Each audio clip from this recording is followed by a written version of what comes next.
সজনে ফুলের যে এত মজাদার ভর্তা খাওয়া যায় সেটা হয়তো অনেকে শুনলে বা দেখলে অবাক হতে পারে, কিন্তু আমরা প্রতি বছরে সিজনে একবার হলেও এই সজনে ফুলের ভর্তা খাওয়ার চেষ্টা করি।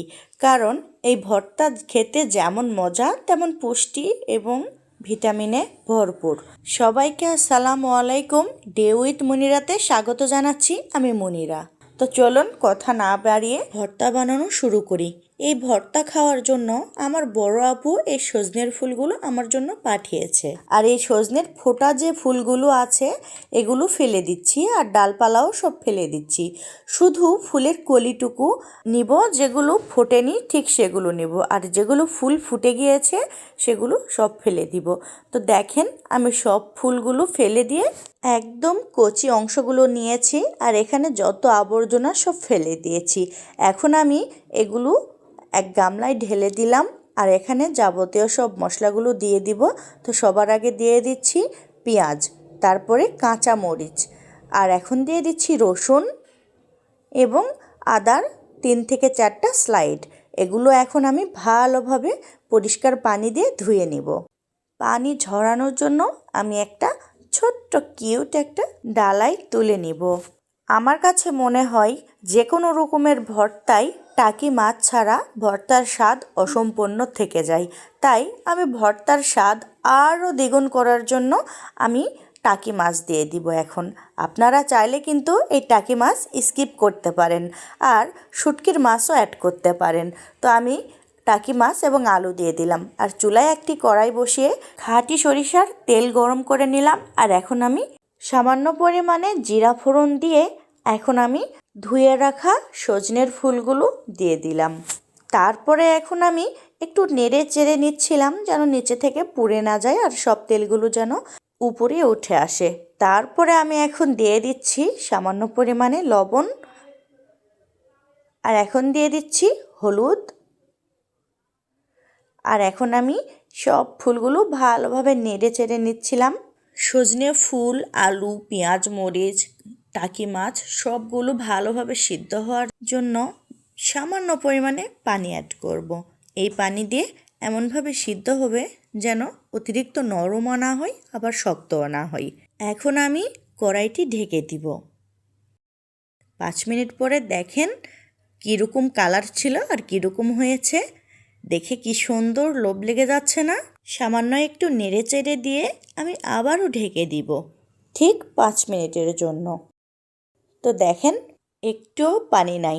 আমি এখন এটা ভালোভাবে ভেজে নিব, উল্টিয়ে পাল্টিয়ে ভেজে নিব যেন নিচে থেকে একদম পুড়ে না যায়। কত সুন্দর হয়েছে দেখতে পাচ্ছেন? এই ভাজি দিয়েও কিন্তু ভাত খাওয়া যাবে, আপনারা চাইলে খেতে পারেন এরকম করে। তো আমি টাকি মাছের এই মেরুদণ্ডের কাঁটাগুলো ফেলে দিচ্ছিলাম বেছে বেছে, যেন ভর্তা খাওয়ার সময় একটুও কাঁটা গলায় না বিঁধে। তারপরে আমি এখন ভর্তা নামিয়ে নিয়ে পাটায় ভর্তা বাটতে বসে পড়লাম। আপনারা কিন্তু ইচ্ছা করলে ব্লেন্ডারও বেটে নিতে পারেন। তো আমার কাছে মনে হয় পাটাতেই বেশি মজা হয়, তাই আমি পাটাতেই বেটে নিচ্ছিলাম। অর্ধেক ভর্তা আমার বাটা হয়ে গিয়েছে। আমি এখন এই ভর্তাগুলো বাটিতে তুলে নিব, আর বাকি ভর্তাগুলো আমি বেটে নিব। তো এভাবে যতগুলো ভর্তা আছে আমি 2 বারে বেটে নিব সব ভর্তাগুলো। তারপরে আমি এখন সব ভর্তাগুলো বাটা শেষ করে নিয়ে সব ভর্তাগুলো হাতে ভালোভাবে মাখিয়ে নিচ্ছি, যেন লবণ এবং বাকি মশলাগুলো সব ভালোভাবে মিক্সড হয়ে যায়। তারপরে আমি এখন বাটিতে তুলে নিচ্ছি, আর পাটায় সামান্য পরিমাণে ভর্তা রেখে দিচ্ছি। কেন জানেন? কারণ এই পাটায় গরম ভাত দিয়ে ভালো করে ভর্তা ভাত মাখিয়ে খাবো, তা না হলে তো একদম জমেই না। যদি আমি গ্রামের বাড়িতে থাকতাম তাহলে সবাইকে নিয়ে একসাথে খেতাম, কিন্তু দুঃখের বিষয় আমি এখন শহরে একা থাকি, কাউকে পাশে পাই না, তাই আমাকে একাই খেতে হচ্ছে। তো আমি ভর্তা ভাতগুলো অনেক মজা করে খেয়ে নিলাম, কিন্তু আমার এইটুকু ভর্তা ভাত খেয়ে কি তৃপ্তি মিটে? এত মজাদার একটা রেসিপি আজকে আমি তাড়াতাড়ি করে পাটার ভাতগুলো খেয়ে শেষ করে নিলাম। আর এই দেখেন কত মজাদার ভর্তা, এই ভর্তা দিয়ে আমি এখন আবারও ভাত খেতে বসে পড়েছি।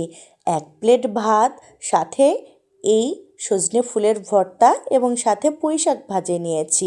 এই নিয়ে আজকে আমি খেতে বসে পড়েছি। তো আমার এই ভিডিওটি দেখে কিন্তু আপনারাও সজনে ফুল ভর্তা অবশ্যই খাবেন, একদম কিন্তু মিস করবেন না।